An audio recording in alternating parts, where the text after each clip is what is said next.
Graphing in AP Bio is not just a Unit 8 ecology skill. If you're waiting until after the first lab or like in the middle of the first lab to teach your students about graphing, they're already going to be at a disadvantage. Hi, I'm Miss Parrott, and in today's video, we're going to be looking at why students need graphing before Unit 1.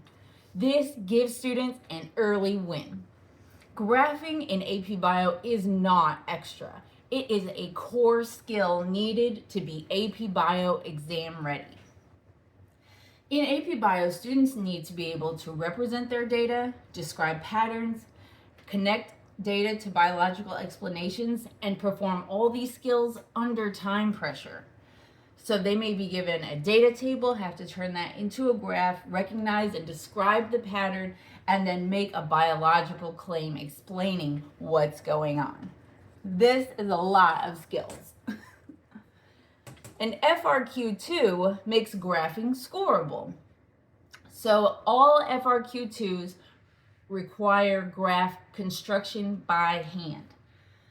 They need to be able to choose the correct graph type, label axes with units, use the appropriate scale and intervals, plot data accurately, include error bars accurately. So it's not just interpretation of graphs, they've got to be able to physically construct them, again, accurately, efficiently, and under time pressure.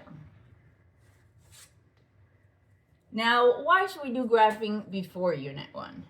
Well, pre-teaching graphing and this skill set is going to decrease the cognitive load that comes when in Unit 1, students suddenly realize like AP Bio is not just fun Punnett squares, it's all this like deep molecular biology. And that's really heavy. So this way, if you pre-teach graphing and data analysis skills, then they're not juggling new biology and new skills. They can focus their mental energy and make biology more learnable. Unit 1, and I think biochemistry and chemistry in general, takes a lot of imagination because you can't physically touch like an amino acid and its different groups, right? You have to model these things, you have to imagine these things. We've got stuff like polarity and water properties, molecular structure, chemical structure, intermolecular like interactions. So we want students to be able to put their mental energy here and not also be trying to learn the skill set of graphing and data analysis at the same time. So I developed this Know Can Do Fluency like steps to success in AP Biology. So when it comes to graphing, your know level is like being able to identify parts of a graph, given how the axes are labeled, like what's the dependent and the independent variable. What are the variables? The can do level with graphing is like, can you construct a graph and describe trends in the data with support? And then fluency is your ability to, or a student's ability to perform all these things accurately, efficiently, and independently. So in a time crunch, right? We like a long FRQ like FRQ2 should take about 20 minutes to earn 9 points. Almost half of those are graph.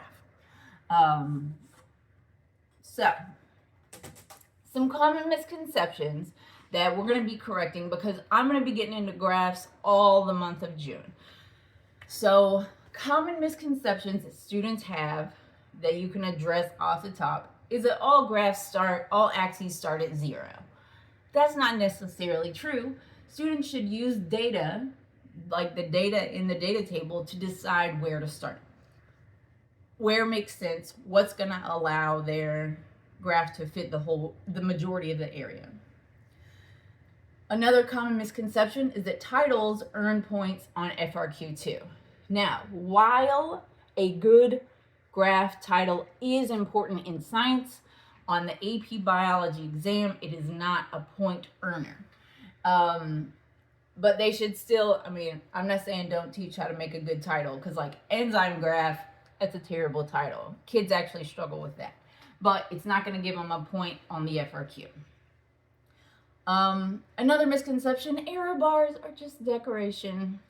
No, error bars are very important, and they can impact how we interpret the significance and the difference of the data in different groups.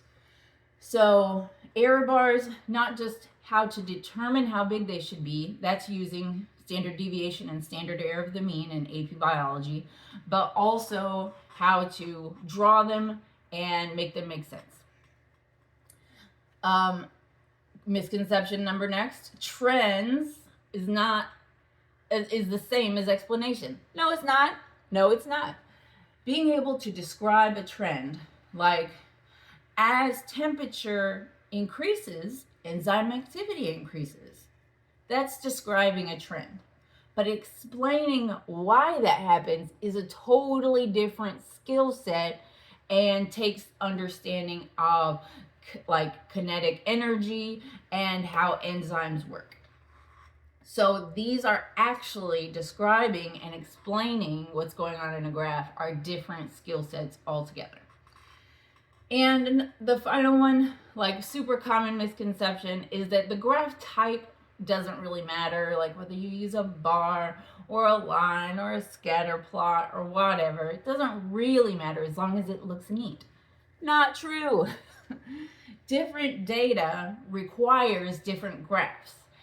And this is one of the hardest things for students when they're not directly told, make a bar graph, make a line graph. Especially if they're given something with like two continuous, like the dependent and independent are both continuous. So we gotta be able to figure that out. So we are gonna be doing this summer, a Graphing Foundations video series.